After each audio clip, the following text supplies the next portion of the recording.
Malapit na ang Chinese New Year. Kong Hei Pa Choy. Hi, my love. So, paano nga ba malalaman kapag malapit na ang Chinese New Year? So, ganito lang yan.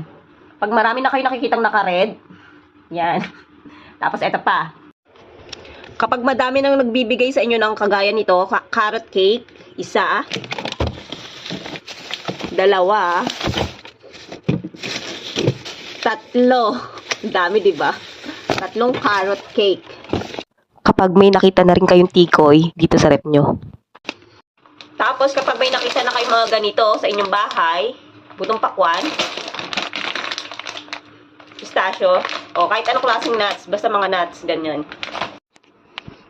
At kapag marami na nagbibigay sa inyo ng mga cookies, ayan, yan, oh, yan, happy holiday.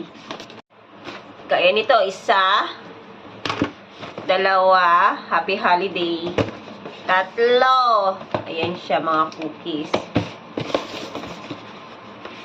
Ayan, mga ganito.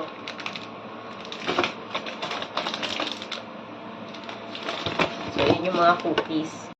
At syempre, kapag marami na kayo nakikitang mga red packet, so, ayan. So, ibig sabihin na malapit na ang Chinese New Year. Kong Hei Pa Choy.